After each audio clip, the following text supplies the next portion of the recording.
ஒரு 27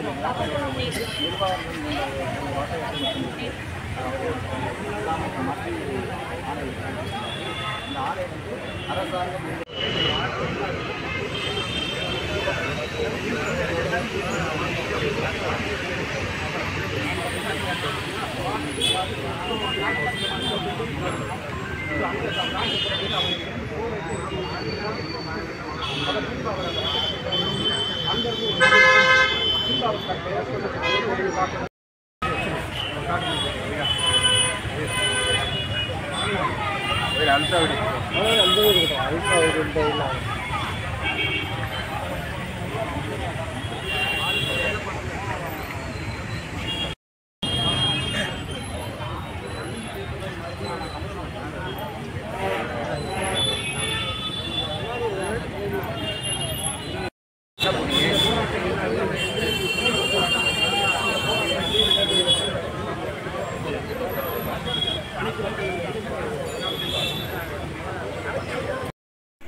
இன்னைக்கு வந்து மதுரையில் வந்து ஒரு 3 கோட்டங்கள் இருக்குது. மதுரை கோட்டம், வேலூர் கோட்டம், உசிலம்பட்டி கோட்டம், திருமங்கல கோட்டம் அப்படின்ற 4 கோட்டங்கள் இருக்குது. இந்த 4 கோட்டத்தில் ஒரு கோட்டம் தான் மதுரை கோட்டம். இந்த மதுரை கோட்டத்தில் வந்து ஒவ்வொரு கோட்டத்துக்கு 3 தாலுன்ற அடிப்படையில் இருக்குது. இதில் மதுரை மேற்கு, வாடிப்பட்டி, வடக்கு அப்படின்ற 3 தாலு இதில் கம்பைன் ஆகிருக்கு.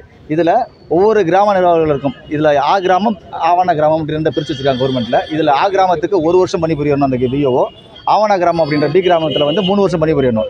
அந்த பணி முடித்தது பிற்பாடு தான் பொது கலந்தாய்வுன்னு எங்களுக்கு வச்சு அந்த பொது கலந்தாய்வில் தான் பணி மாறுதல் செய்யப்படும்ன்றது 515 விதியின் கீழே அரசாங்கம் அது விதிச்சிருக்கு. அந்த விதியை வயலேட் பண்ணுற மாதிரி இன்றைக்கி இன்னும் கலந்தாய்வுக்கு ஒரு சில மாதங்கள் இருக்கக்கூடிய காலகட்டத்துக்கு முன்பாகவே அந்த விதியை மீறி மதுரை கோட்டாட்சியர் அவர்கள் தன்னுடைய ஏகச்சி அதிகாரத்தின் அடிப்படையில் வந்து 27 நபர்களுக்கு வந்து பணியிட மாறுதல் செய்துள்ளார்கள். இந்த பணியிட மாறுதலில் வந்து இருக்கக்கூடிய 140 கிராம நிர்வாகிகள் 27 போனதால் மீது 130 கிராம நிர்வாகிகள் வந்து இதெல்லாம் பாதிக்கப்படக்கூடிய சூழ்நிலை உள்ளது. இது சம்பந்தமாக வருவாய் கோட்டாட்சியர்கள் இன்றைக்கி சந்தித்து சங்கத்தின் சார்பாக முறையிட்டோம். எங்களுடைய கோரிக்கையை அவர்கள் வந்து செய்ய கொடுக்க கூட நேரம் இல்லாத மாதிரி எங்களை அலட்சிய போக்கில் வந்து அவங்க இன்றைக்கி வெளியே அனுப்பிட்டாங்க.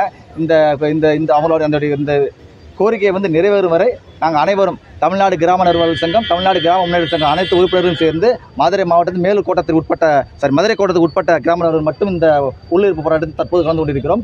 இந்த கோரிக்கை நிறைவேறாமல் போகும் பட்சத்தில் வந்து இது மதுரை மாவட்டம் முழுவதும் தீவிரமடையும் என்பதை இதன் மூலம் நான் தெரியப்படுத்திக் கொள்கிறோம். நன்றி, வணக்கம். ஆர் அக்னிராஜா, முன்னாள் மாவட்ட துணைத் தலைவர்.